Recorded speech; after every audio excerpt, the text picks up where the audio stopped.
তোমার সন্তান একটি রক্তে মাংসে মাংসে গড়া একটি মানুষ বা একটি শিশু বা কিশোর বা কিশোরী, সে কিন্তু রোবট না। তাকে রোবট বানাবার চেষ্টাও করো না, এতে কিন্তু হিতে বিপরীত হবে। দেখো, লেখাপড়া করাটা নিশ্চয়ই খুব দরকার। একটা বেসিক লেভেল পর্যন্ত লেখাপড়া তো করতেই হবে, কারণ লেখাপড়ার দরুনই আমরা অনেক অজানা তথ্য বা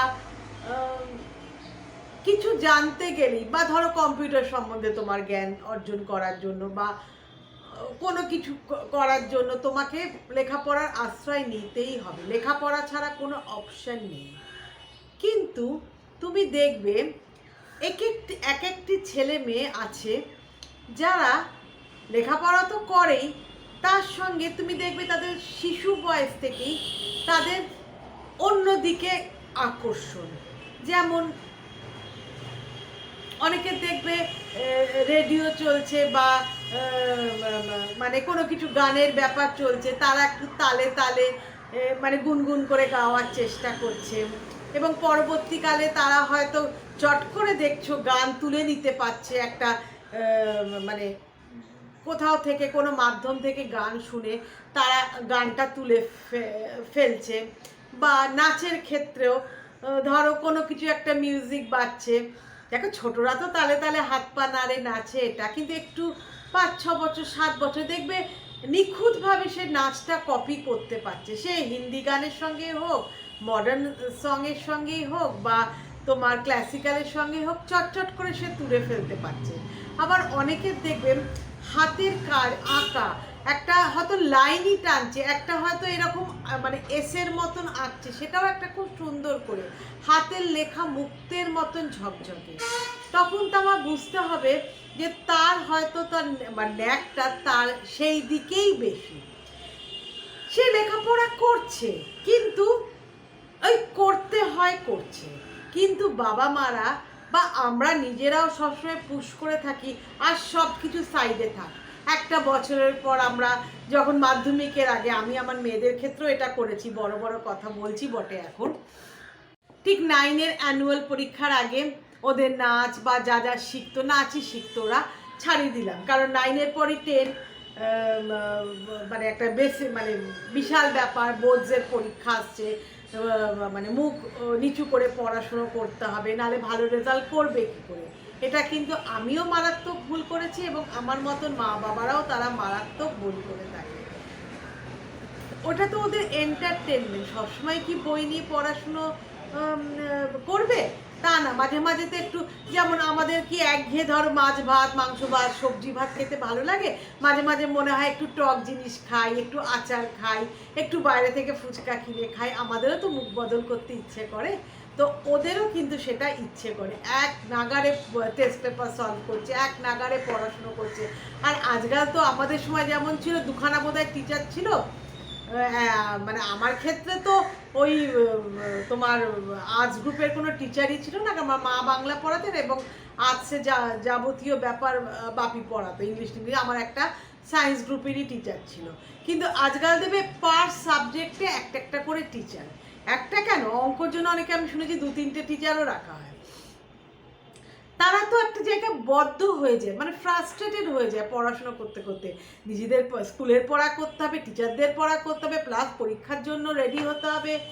তো তার মধ্যে তারা যদি একটু নাচ গান শেখে, একটা দিনই তো যায় বোধহয় সপ্তাহে, তোমরা তাদের কিন্তু বাধা দিও না। কি করে জানছো যে তোমার ছেলে বা মেয়ে ওই এক্সট্রা ক্যারিকুলার অ্যাক্টিভিটিসের মাধ্যমেই বড় হয়ে যাবে?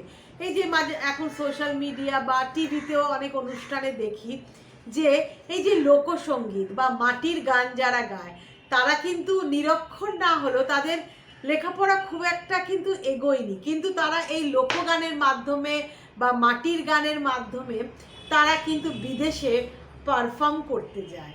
ওদের বিদেশ থেকে ওদের বায়না করা হয়, যারা তোমার ঢোল বাজায়, ঢাক বাজায়, তাদেরও ডেকে পাঠানো হয় বিদেশে। তার মানে আমাদের এই কালচারটা বিদেশেও যাচ্ছে, লোকগান বিদেশেও যাচ্ছে। আমাদের ক্লাসিক্যাল নাচ, কত্থক ডান্সার, ভারতনাট্যম ডান্সার, তাদেরকেও শোজের জন্য বাইরে পাঠানো, মানে ওরা ডেকে পাঠাচ্ছে। তার মানে বুঝতে পারছো তো যে এইগুলোরও মূল্য ইকুয়াল, লেখাপড়ার সঙ্গে ইকুয়াল।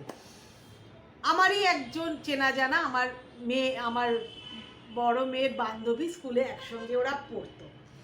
তার মাও, সে ইংলিশে MA করেছে, করার পর তার মা তাকে জোর করে MBA পড়াতে ভর্তি করেছিল। এই 2 বছর হলো মেয়েটির বিয়ে হয়েছে, তো MBA পড়তে ঢুকিয়েছিল। তখন সে নাকি তার মাকে বলেছিল, মানে গ্র্যাজুয়েশন হওয়ার পরই সে তার মাকে বলেছিল, মা আমি MA পড়তে চাই না, আমি অ্যাস্ট্রোলজি নিয়ে পড়াশুনো করতে চাই। আমার গ্রহ নক্ষত্র, তারপরে শুভ অশুভ কোনটা, কোন জিনিস কোন জিনিস বাড়িতে রাখলে বা কোন জিনিস কি করলে শুভ হবে অশুভ হবে, আমার এইটা খুব ইন্টারেস্ট। আমি সোশ্যাল মিডিয়াতে দেখি এইগুলো, এবং আমার এইটা নিয়ে আমি পড়াশুনো করতে চাই, এবং ভবিষ্যতে আমি একজন বড় অ্যাস্ট্রোলজার হতে চাই।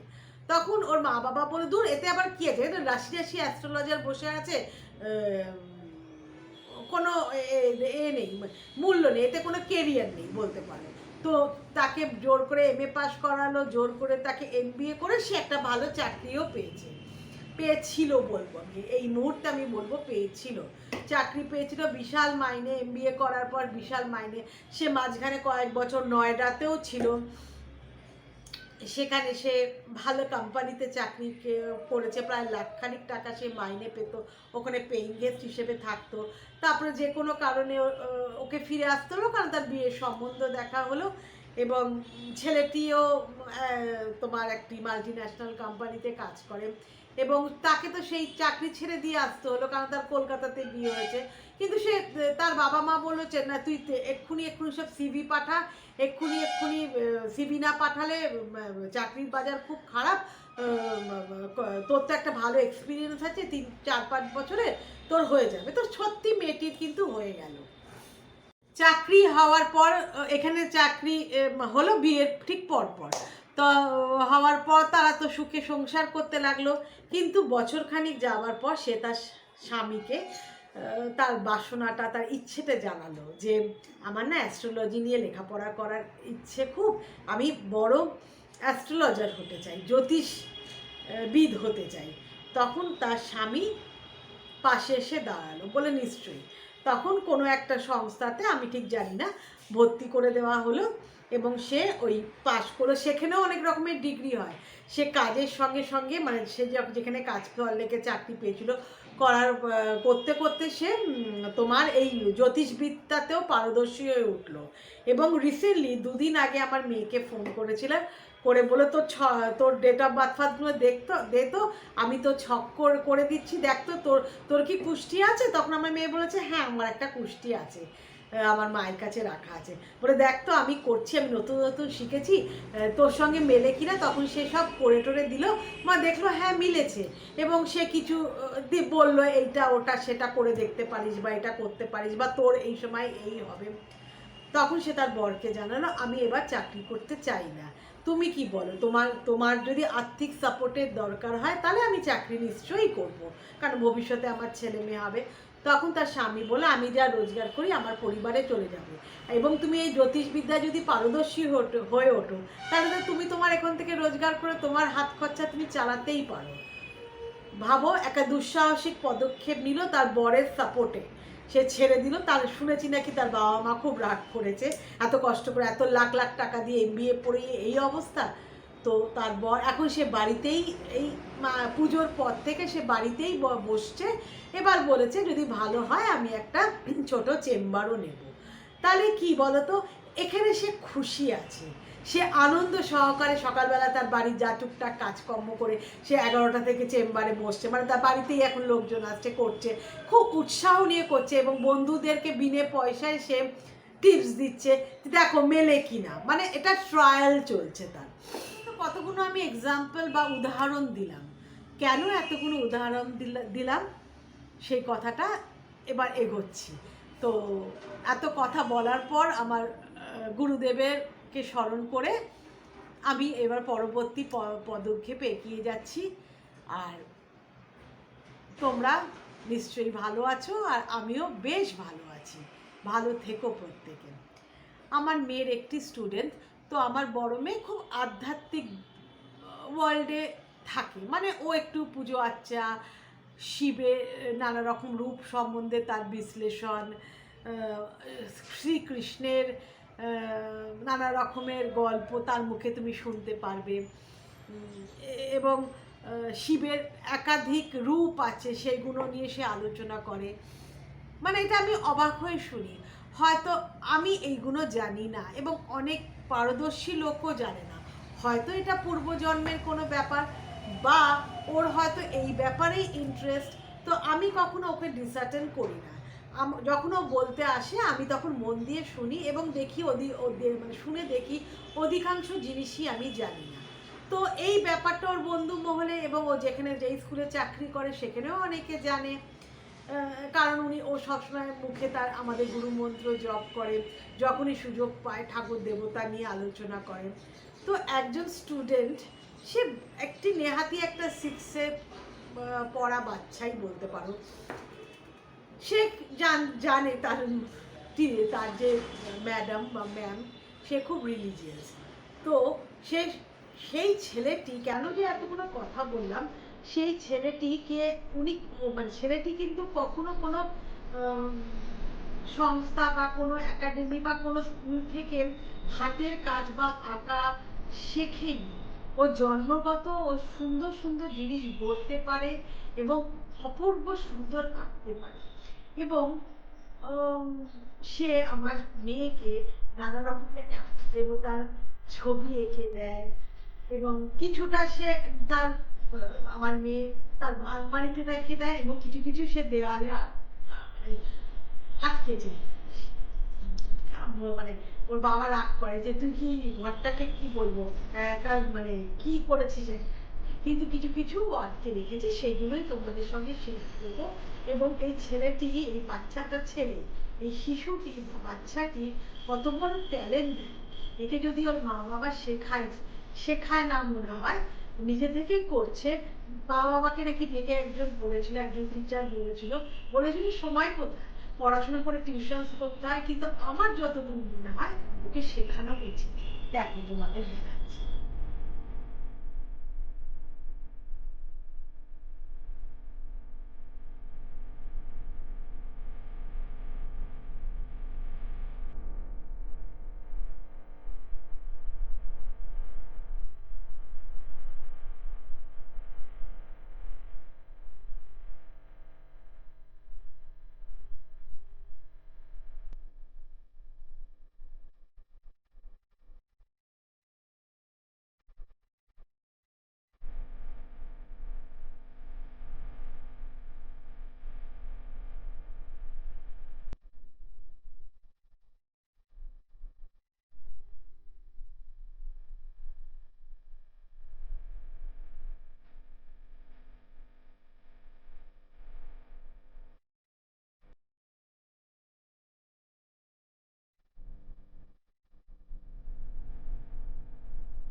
একে যদি কোনো প্রশিক্ষণ দেওয়া হয় বা শেখানো হয়, তাহলে ভাবো এর হাতের কাজ মানে দেশ বিদেশে ছড়িয়ে পড়বে, এটা কত রুজি রোজগারের পথও হয়ে যেতে পারে।